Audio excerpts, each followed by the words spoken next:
আসসালামু আলাইকুম শিক্ষার্থী বন্ধুরা, কেমন আছো তোমরা সবাই? আশা করি তোমরা সবাই খুবই ভালো আছো। তো তোমাদের মাঝে আমি আবারও হাজির হলাম নতুন একটি ভিডিও নিয়ে।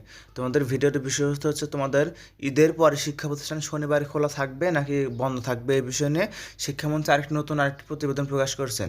তোমাদের এখানে দৈনিক শিক্ষা .com থেকে একটি প্রতিবেদনে তারা জানান যে শনিবার স্কুল খোলা সাময়িক একটি প্রক্রিয়া বলে জানিয়েছেন শিক্ষামন্ত্রী, অর্থাৎ সাময়িকভাবে শনিবার স্কুল বন্ধ রাখা মানে স্কুল খোলা রাখা হয়েছে।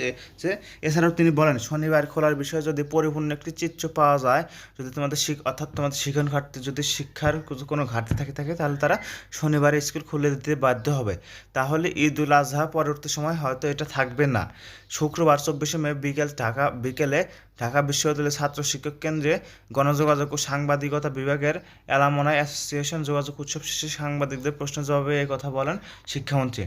এছাড়াও তিনি জানান যে সামনে ঘূর্ণিঝড় বিভিন্ন গরমের সিজন রয়েছে, এটা এই জন্য সামনে ঘূর্ণিঝড় একটা প্রকোপ আছে, তাছাড়া ছাড়াও বন্যা এবং অন্যান্য অনেকগুলো চ্যালেঞ্জ যদি হয় তখন কিন্তু স্কুল বন্ধ রাখতেই হবে। বন্ধ থাকলে শিক্ষণ ফল অর্জনটা অনেক বেশি কঠিন হয়ে যায়। শনিবার খোলা রাখাটা প্রত্যাশিত নয়, অর্থাৎ শনিবার স্কুল বন্ধ রাখার কথাই রয়েছে। তবে যদি এই বন্যার জন্য, বিভিন্ন ঘূর্ণিঝড়ের জন্য, বিভিন্ন সমস্যার জন্য যদি স্কুল বন্ধ রাখা হয় তাহলে তোমাদের শনিবার স্কুল খুলে দেওয়া হবে। এছাড়াও যেহেতু কিছুদিন নষ্ট হবে, অর্থাৎ তোমাদের যে এছাড়াও কিছুদিন নষ্ট হয়েছে, যেরকম যে গরমের জন্য তোমাদের যে ছুটিটা দেওয়া হয়েছিল ওইটা, আমরা আশা করছি সেটা থাকবে না। তিনি বলেন আমাদের আসল শিক্ষণ ফল অর্জনের জন্য কিছু শিক্ষা কর্মদিবস সেটি নির্দিষ্ট করতে হয় বছরব্যাপী।